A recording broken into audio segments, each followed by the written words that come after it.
I think the first thing probably is to talk about the need for meditation practice and why one's doing it. And some of you may not know.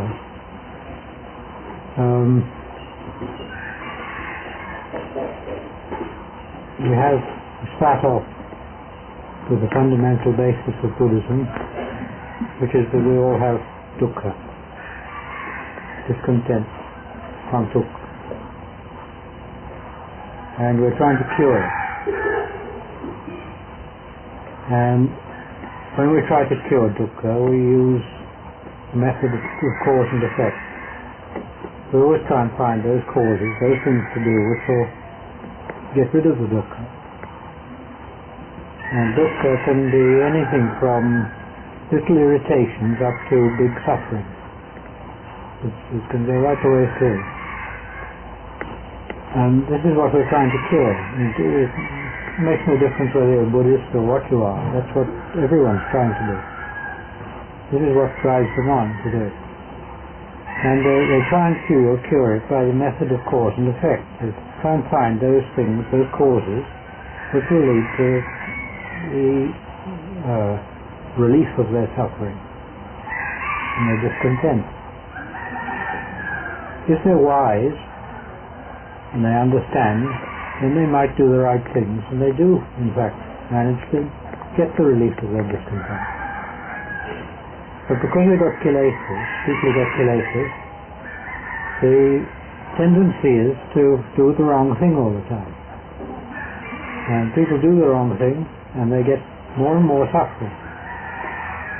Because they don't understand what the right way of getting rid of discontent or dukkha is. They don't understand that. Because they don't understand it, they go and do the wrong thing. This is the situation we're in. And because of that, we have to try and turn our lack of understanding into correct understanding. Our lack of knowing the right way into the right way. And if we can do that, then we truly will get rid of the discontent. And so the whole thing is to search for the right way to act, the right way to do things, the right way to behave. And this is really the whole of Buddhism, to do this, to learn how to act properly, how to think properly, how to speak properly. And if we can do that, then we cure the discontent. We can do it. And the way of doing this is we have to train ourselves. We have to train ourselves to have a sharp mind, to understand the reasons of things in our lives. In fact, to get to know oneself properly. And by getting to know oneself, to know other people. And by knowing other people, we know how to behave rightly towards them. And we know how to behave rightly in ourselves. So this is the thing we have to try and do. And the method of doing it is by the method taught by the Buddha, which is the way of sīla, morality, samadhi, training of mind we can call it, and paññā, wisdom. If we practice those and learn how to do those, then we can overcome these kilesas that we've got within us. And if we overcome the kilesas, the discontent, the suffering, the dukkha that we have will die away and become less. And this is practically possible. One can do it. Many people have. Many people have done the practice and found very good results from it. And they find a lot of contentment coming, and happiness. So the way is the way of the sīla, the morality, the samadhi, the mind control, and wisdom. The sīla, the morality, in Buddhism always concerns only just body and speech, action of the body and speech. That is morality in Buddhism. It doesn't concern the mind itself, because the mind's too subtle. It can jump about, one can't catch it easily. The training of mind is also very important, however, because if one thinks strongly, the tendency is to forget, and that thinking goes out into speech and action. So one very easily does wrong things. But it's the speech and action which are the wrong moral behavior. Morality in Buddhism is necessary to put ourselves correct with the world. In other words, if we have a moral basis, then we feel no sort of pull to the world. We haven't got sort of guilt inside ourselves and feelings of discontent where the world is concerned, where we can't settle down. If we have good morality, we can settle and do the meditation practice and forget the world. Because when we do meditation practice, the less our minds tend to go out into the world, the more we can do the meditation practice properly. So it's necessary to understand this method or this way of going about things, to understand why it's necessary to do these things, why it's necessary to have meditation practice. If we understand, then that gives us confidence in the practice. And also, it gives a method whereby, if we're doing the practice, we can work out to some extent what we should do and what we shouldn't do. Because we know what we're trying to get at. We know what we're aiming for. And if we know that, then we can think out what is the best method of getting there, and what should we do and what shouldn't we do. When it comes down to the actual meditation practice, the morality, I think most of us know about that. The main thing we have to do is to really properly practice.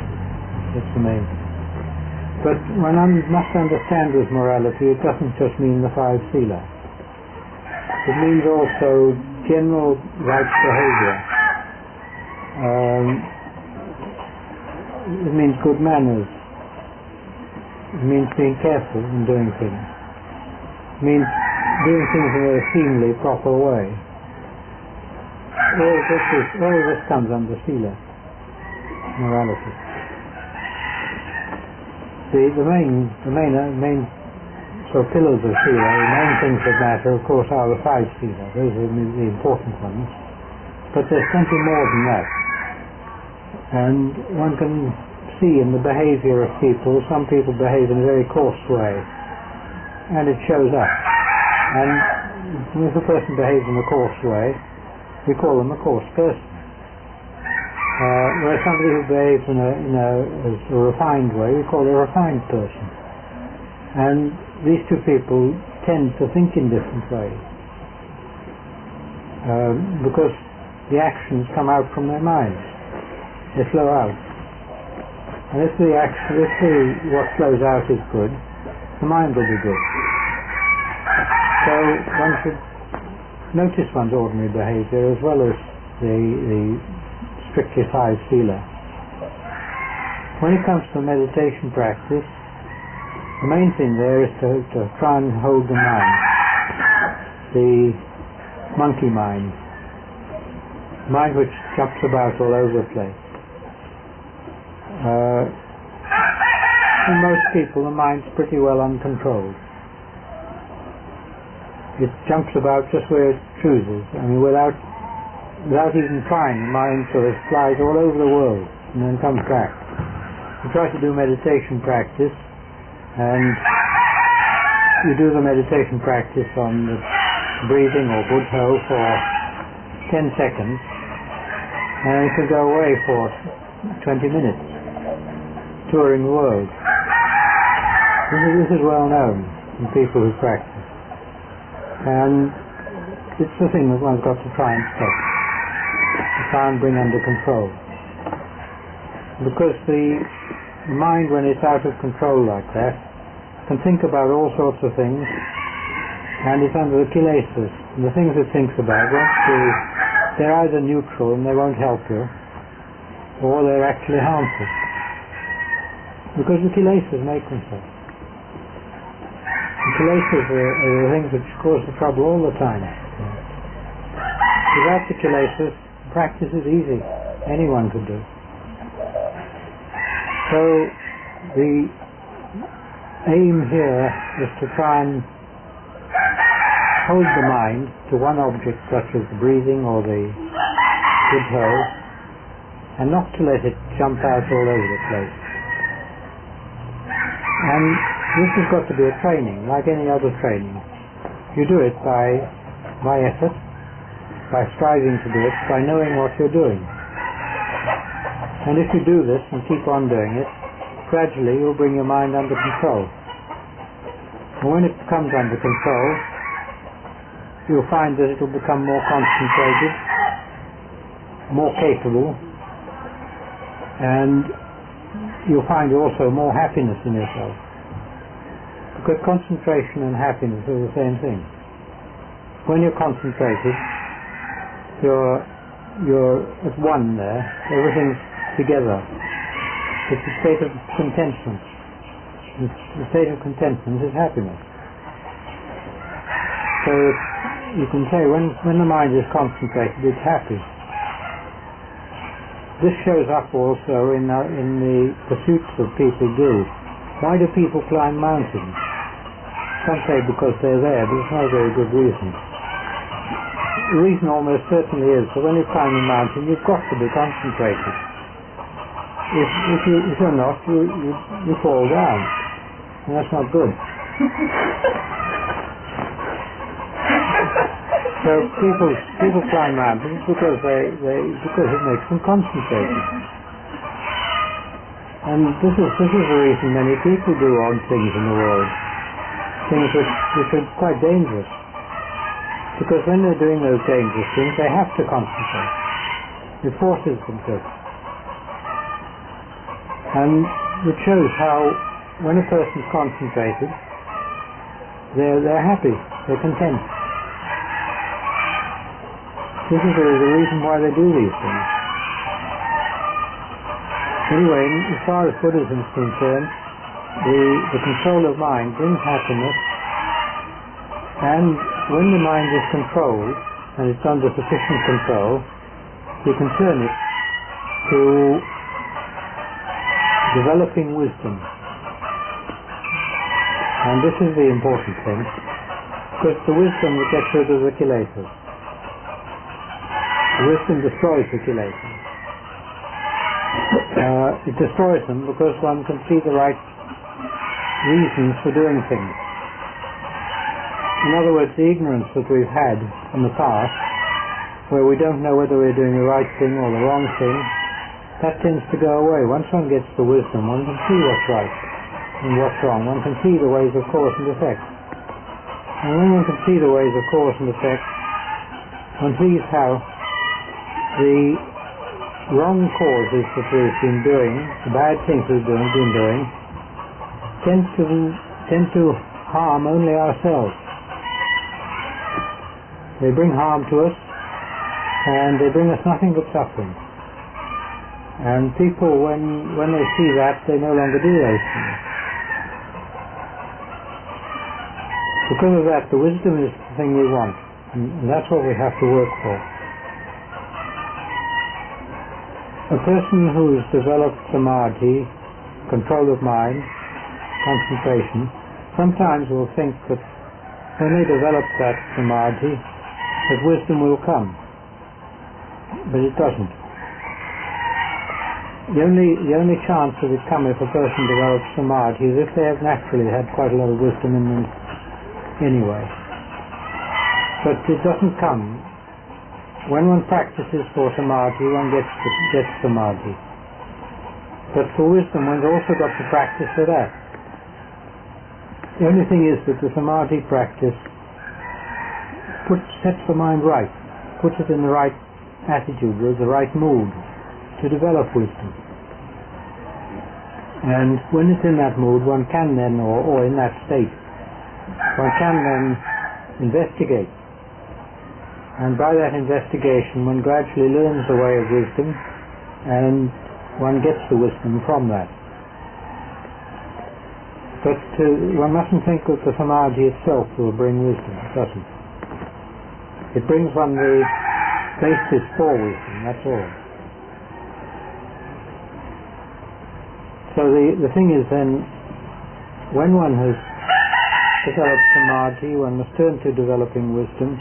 And the first place to develop wisdom is on one's physical body, to investigate it, to look at it, to see what it is, to ask oneself, is this me, is it mine?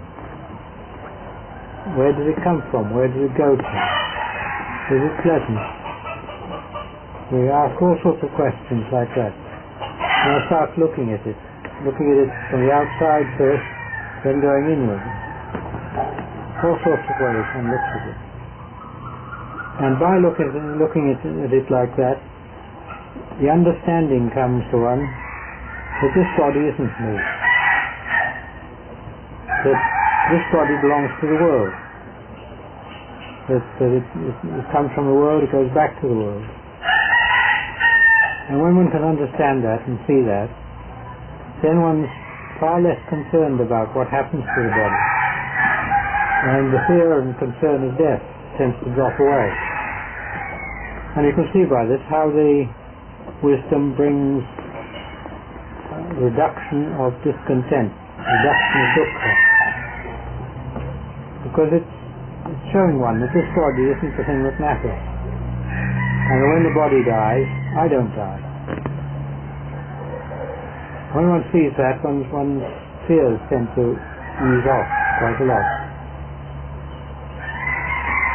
From contemplating the body, one can go quite a long way in Dhamma. It can lead one into quite good states of Dhamma. From there one can go on to investigate the mind and the various ways of the mind. But that gets a little bit more esoteric. Okay, I'll leave it at that. Any comments or questions? When one's contemplating the body, here's the body, you can see it. You can see the inside of it either by seeing another body that's been pulled to bits, or by looking into one's own body and seeing it with one's mind. It's gross. It's not difficult to get hold of. When you come to the mind, it's very subtle. It's difficult to get hold of. It's difficult to understand. And because of that, the first thing, one's got to train oneself in wisdom to quite a large degree before one can really get to the mind in the right way.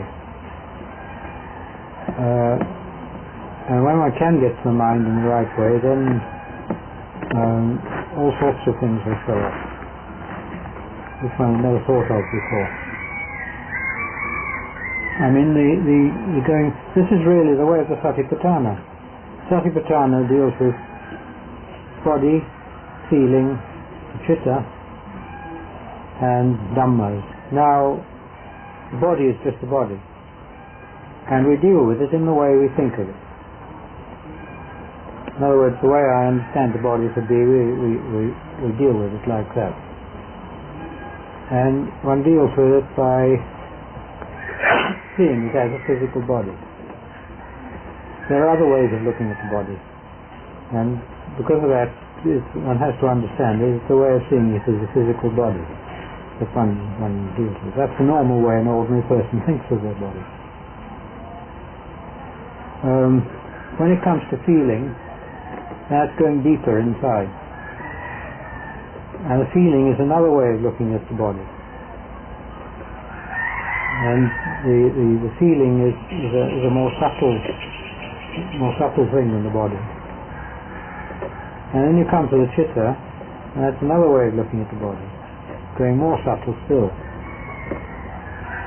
And when you come to Dhammas, that's dealing with the principles of the body, the principle of mind. And that becomes the most subtle aspect of it. So these lead one more and more into inward and more subtle. But one has to start off with the gross side of it first. And when one's got some understanding there, then you probably automatically start going into the more subtle side. One has got to find out what I am not. Find out what I am. If you know what you're not, you'll know what you are. And we look to see what we're not. And one of the things we're not is the body. We're not the world, that's outside. We're not the body either. Because this body belongs to the world. It came from the world, it depends on the world, it goes back to the world. We just use it. We've grabbed hold of it, grasped it. And when we've grasped hold of it, we have to put up with the troubles that the body brings us. But it's also useful. I mean, it's useful because with the body we've got, let's call it a mechanism, which can allow us to think, to understand things, to have good memory and so on. And with this we can pursue the way of Dhamma. Without the body it's very difficult. Only one or two states where it can be done without the body. So the body is necessary and it's valuable. But one has to come to see also that this body is not the nice pleasant thing most people think of it. It's a burdensome, heavy thing. You have to carry it about all over the place, and that's the tiresome. If you use it for any length of time, you get exhausted and tired. All sorts of ways, you see. The body's unpleasant. I mean, in this hot weather, it sweats and feels uncomfortable. All the time, the body gives us a lot of trouble. And then it gets ill, gets sick. A lot of the time it doesn't feel very well. It gets perhaps a slight headache or a bit of ache or pain here, not feeling completely at ease. And there is tension and so on here and there. And when one gets that, it's all dukkha. The body brings one a lot of dukkha. And if one can come to see, well, this is not me, then one has to realize one's got to have the patience to put up with it. Put up with the body. Because one doesn't have to think it's me. If one thinks that I am the body, then what happens to the body happens to me. And one's identified with the body. And when one identifies with the body, then one's very concerned if anything happens to it. And one's afraid all the time. One's afraid, my heart's going to stop, or I'm going to get a stroke, or all sorts of things like that. And when it's like that, one's afraid. And fear is also a form of dukkha, coming from the kilesas. So that by this practice, one comes to see that I am not the body. It's a realization one has to come to. It's not just a thinking. Thinking about it is no use. It doesn't do anything. It can help only in so far as it sets up the reasoning. But the actual realization has got to come through the practice. And it comes of itself. Usually what happens, I think with most people it happens this way, that they do contemplation of the body, and then perhaps at some other time they suddenly see the body and like they've never seen it before. They see it as just being something walking about on this earth. Or they see it as being like a tree stump. Just something neutral like that.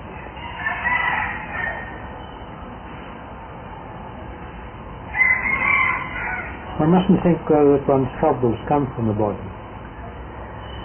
Although one gets a lot of suffering, that's not the cause of the troubles, really. The cause of the troubles is the fact that we've actually grasped with the body. The cause comes from the chitta inside. The body is just part of nature, a neutral thing. And it goes the way of nature, and the way of nature is that sometimes it brings us a lot of dukkha. That's all. We just have to put up with that and accept it. And what happens with our mind? With the mind, that also is part of nature. But it's the oneness behind it, which is the chitta. That is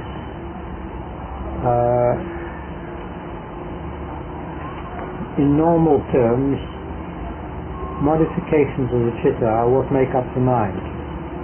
Whereas the chitta is what comes out in the mode of feeling, memory, thought, and consciousness. 4 modes. These are 4 modes of the chitta. But these modes of the chitta are impermanent. They arise and they cease. They rise and cease. It's rather like waves on water. If a wave goes up, it has to drop down. It doesn't stay. It doesn't last. And the waves of the chitta are waves of feeling, memory, thought, consciousness. These waves, you just go up and down, up and down. And when a wave rises, it's got to fall. In the same way, with all these feelings, rises and falls all the time. And the same with memory, thought, consciousness. They're all rising and falling all the time. Completely impermanent. Changing. Very fast too. But the one underneath it, chitta, is not it's not anything you can point to. Mainly because the one who points is the chitta. And the chitta is the one that knows. It's the one that knows. When you experience anything, it knows. If you see a colour, you know that colour. You can't explain it to anyone else. You can give a name to it, but you can't explain what that colour is as a sensation to anyone else. The same with feeling. If you get a particular feeling, you can say, oh, it's a sharp feeling. But that isn't really an explanation.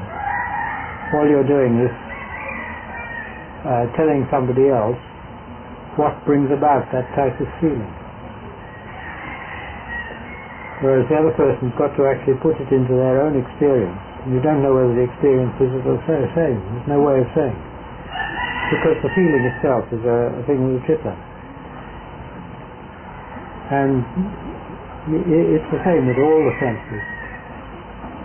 One hears things, one knows how one hears things oneself, but you don't know if other people hear things in the same way. There's just no way of telling. And this is the way of the chitta. The chitta is the one that's that's in the center. But you can't find it if you look for it. The more you look for it, the less you can find it. And you've just got to know it. You know it by, well, I'd say sort of falling back into it, because you're it. You become it, so to speak. Difficult to explain.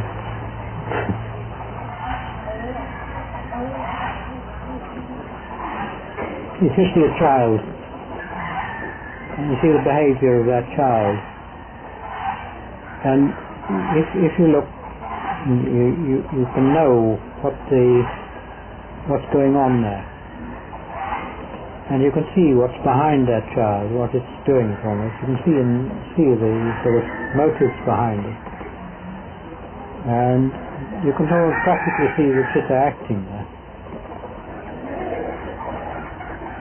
I don't know, maybe people can't, I'm not sure.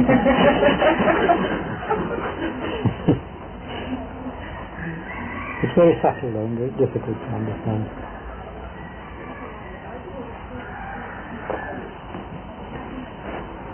Another way of understanding the chitta is by time.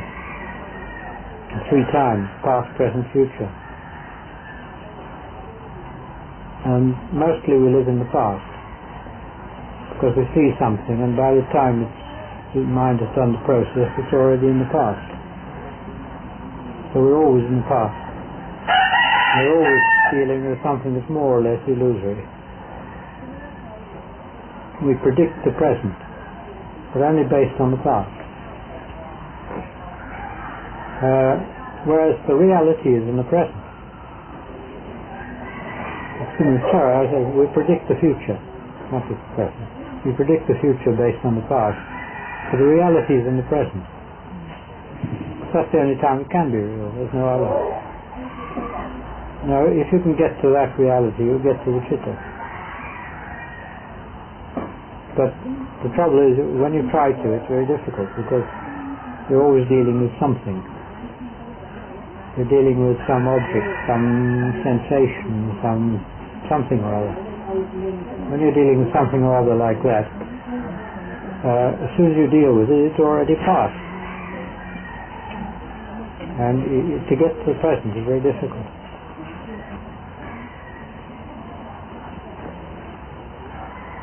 Everybody thinks it's very strange about the chitta and the pure chitta. The pure chitta is the arahant. And I think this is very strange. But it's not. That's the ordinary, that's what's normal. It's all us who are peculiar. We're all the peculiar ones. We're very strange.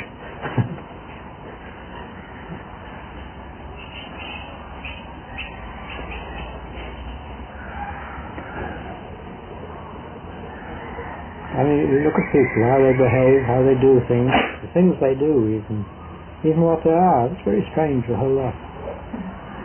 We only think it's not strange because we're used to it. I mean, if a man from Mars could come, he'd probably feel it was very peculiar.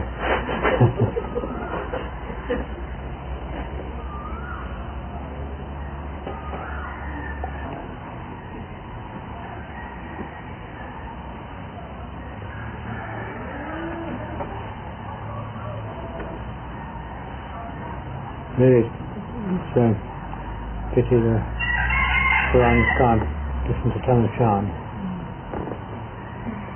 His talks are very good. Very valuable. He has a way of sort of putting his finger just on the right spot all the time.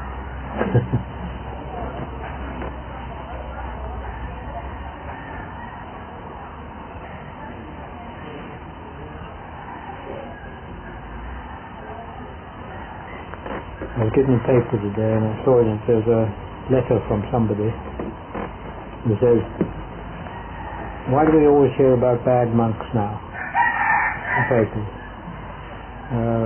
That one time we used to hear about good monks, like we mentioned Tanasam Cha and Tanasam Mahagora. They say, we hear about now bad monks. That's right. It's quite correct. We should talk about the good ones.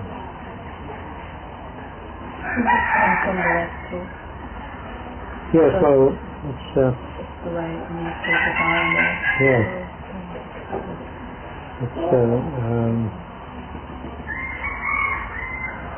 It's always the sort of bad things are news. The good things are not.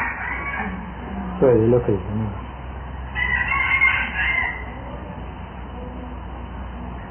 I suppose that comes because people, when they hear bad things, they compare with themselves and it makes them feel good. something of that sort. If they hear about good people, they think that it makes them feel bad.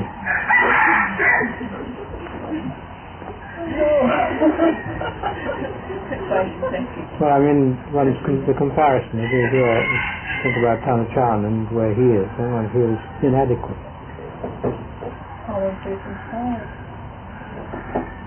Yes, can be if it's not the kilesas come up. Yeah.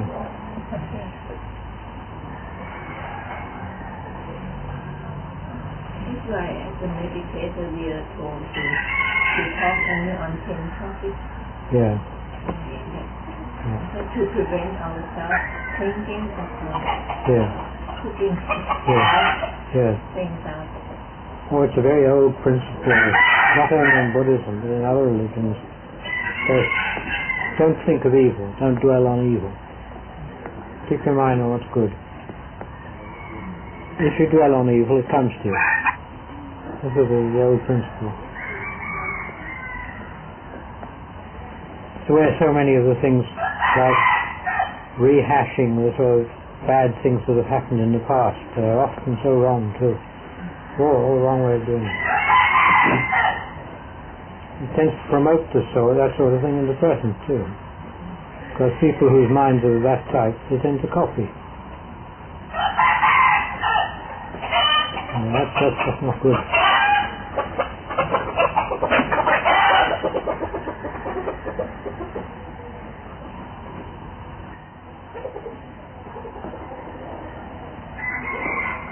Really speaking, people should try and review their own minds quite frequently.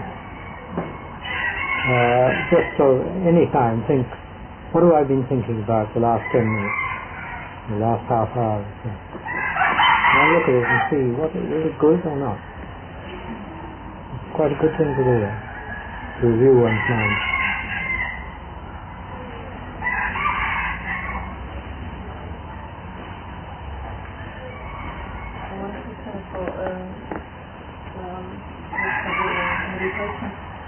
How important is walking meditation with samadhi?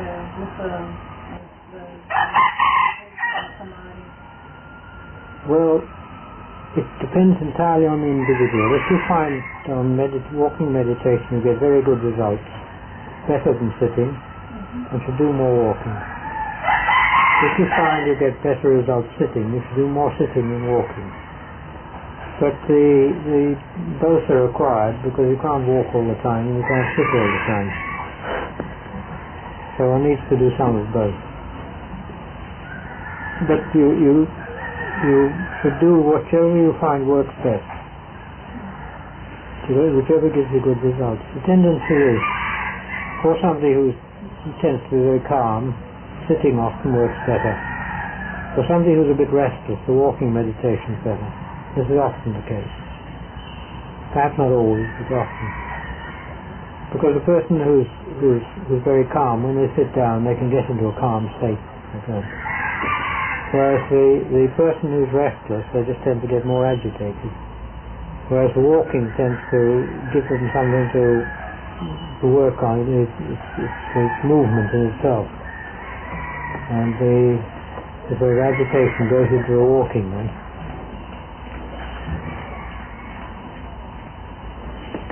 But it depends on what one finds work best. And in doing the walking practice, there are several ways of doing it. One way is you can keep up your regular sitting practice. Like if you're doing the Buddho practice, one can keep on doing the Buddho practice when one's walking. Or the breathing practice, sometimes one can do that. Although that's a bit more difficult in the Buddho in that case. One can do a completely different practice. One can examine the body while walking, and then sitting down one can do samadhi.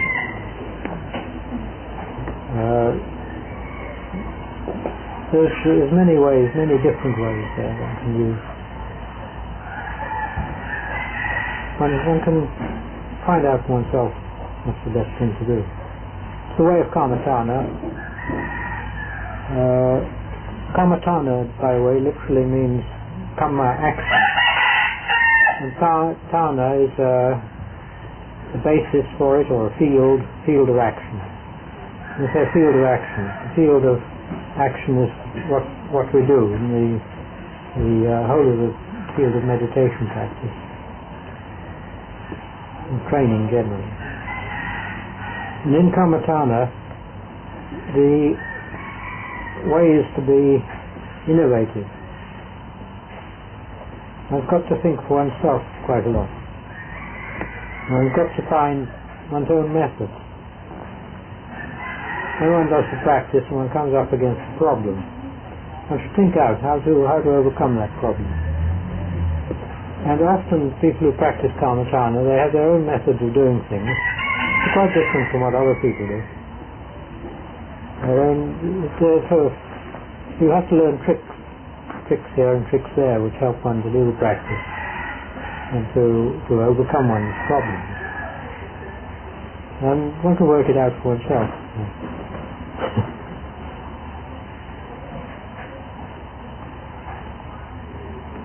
To begin with, one has to start off by using the regular methods because one doesn't know.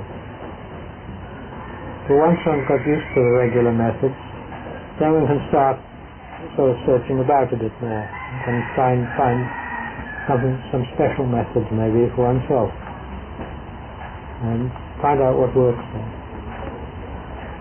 You have to always test by results. What are the results? Do the results lead to more calm, more understanding, or do they lead to less calm, less understanding? If they lead to more calm, then they're probably good. More calm, more understanding, they're probably good methods. In this one must understand that the way of Buddhism is not a hard and fast system at all. We've got the recommendations of the Buddha, and they're probably the best because he took the nature of human beings into account. But the thing is, they're not hard and fast. The whole of Buddhism is a method, and if one likes, one can adapt that method a little bit this way or that way to one's own needs. It doesn't have to be exact according to what the books say. And being a method, it's not itself the absolute truth. It has it's truth in as far as the world goes. But absolute truth is something utterly beyond. You can't talk about absolute truth.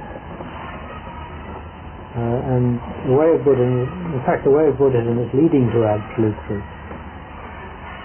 Because the only way to get there is to adapt one's state to that. If one adapts one's state to that of absolute truth, then one can see absolute truth. And the training of Buddhism is in fact to get to that point. The absolute truth is Nibbana, of course. And one's got to adapt oneself to that condition. And if one can adapt oneself to that condition, then it can arise. Otherwise it can't. The whole training is leading to that point. And when we do the training, we start off from where we are. Nowhere else we start from. And we start off as ordinary people with ordinary understanding. We have to work with that ordinary understanding to begin with. As we go on, the ordinary understanding, you see, isn't good enough. And we have to find new methods, new understanding, more subtle ways of looking at things. It isn't that the ordinary understanding is wrong so much as it's inadequate. It doesn't explain properly. Many things in the ordinary understanding which can't explain all sorts of anomalies, things which don't fit. And because of that, one needs a new way of understanding, and then one gets a new way, and then one finds that that's not enough, so one has a new way of understanding, and you keep going on, changing gradually.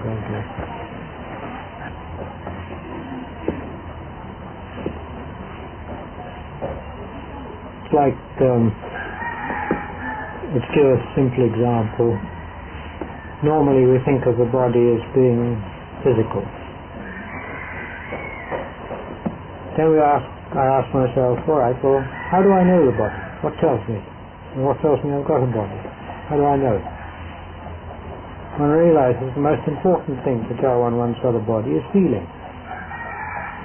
That's over 90% of it. So really the thing is, when I think of the body, I think of feeling.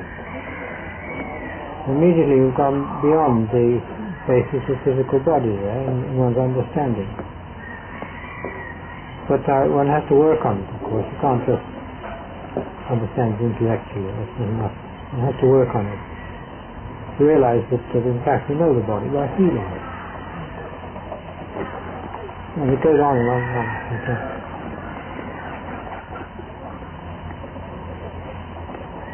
My Chan said many times how he's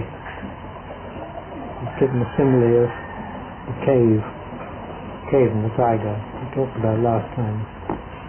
How a person's like a man living in a cave, and in that cave there's a tiger. And when the tiger's growling, he thinks it's just lullabies. He's so happy and contented there to stay in this cave. And then he one day wakes up a bit. He realizes it's a tiger, and he runs out of that cave as fast as he can. We're like that. We're in the sort of cave of the body, the cave of the world, if you like. And it all seems very pleasant, and we see the pleasant side of it. We don't see the dukkha, because the mind tends, the kilesas making the mind tends not to see dukkha. The past always looks more pleasant than it actually was. You see, we remember the happy incidents and the pleasant things, and we forget the unpleasant things. This is a tendency. When a person wakes up and sees what it's really like, then they strive to get out of it, because they no longer want that.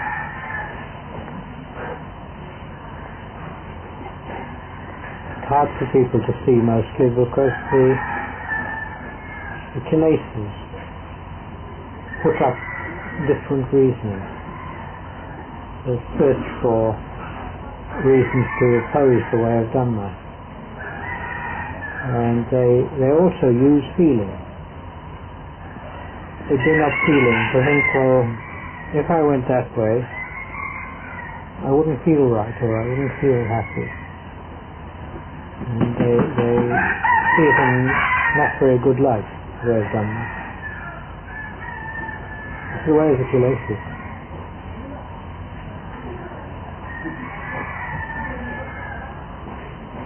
When one talks of the kilesas, one's got to realize carefully, realize for oneself what one meant by kilesas.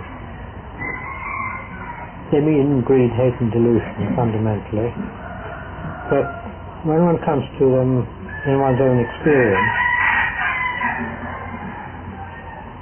if one looks, one will see that the kilesas are mainly what I am, and the way I think, and the motives that I've got. That's where the kilesas is to be found. And when one thinks of it, when one looks at it, one will find that it's the I all the time, self. I think like this. Or I see it in this way. Whatever it is, it's always self coming up. Self comes up the whole time. And it's the self that's always coming up, and the kilesas come up with self to push self higher, push it up, make it seem better. And the more it's pushed up, the more we feel content with the self. The main trouble is when it gets pushed up high, it can fall down. When it falls down, then there's dukkha. That's the way of it. I mean, the thing is that when a person pushes self up very high, then conceit comes up. When the conceit is squashed, that's big dukkha.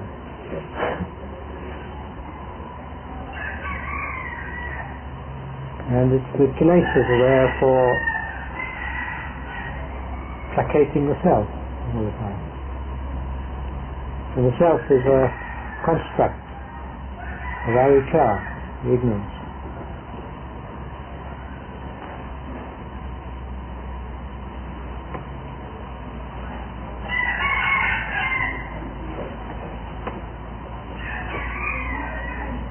We talk about self really because of subject and object.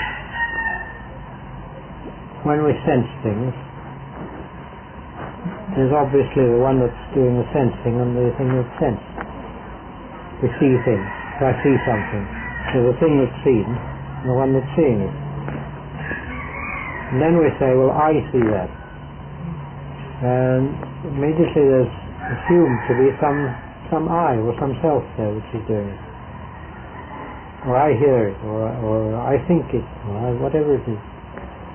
All the time self comes up into that. But in each case it's a different self. The self that relates to seeing is not the one that relates to hearing. And the one that relates to the external senses is not the one that relates to thinking. Or to memory, or whatever it is. I remember going to the past. And each time it's a different one.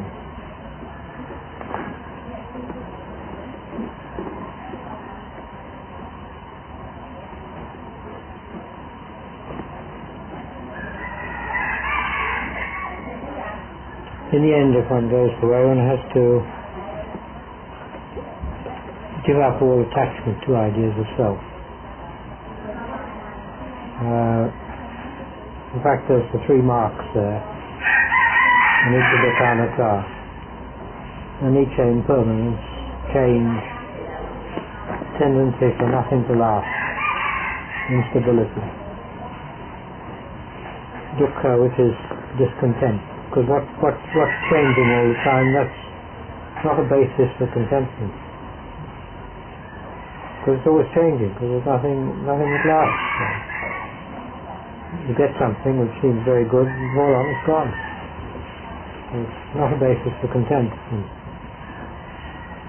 And what is changing and discontent like that isn't self. There's no self in these things. After all, in what's changing, how can there be a self there? Because when it's all changing, self is not one thing for more than 2 moments together. It's changing all the time. And the way of Dhamma is to see this, to realize that this is the case. All things are characterized by these 3 marks, anicca, dukkha, anatta. All of them.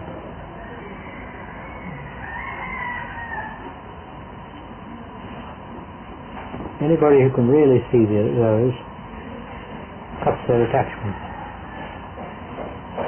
You see those and you didn't have any attachment to anything, because how can you be attached to something which doesn't last? As soon as you grasp it, it's gone, changed. It's like trying to pick water up in a sieve. It all falls through.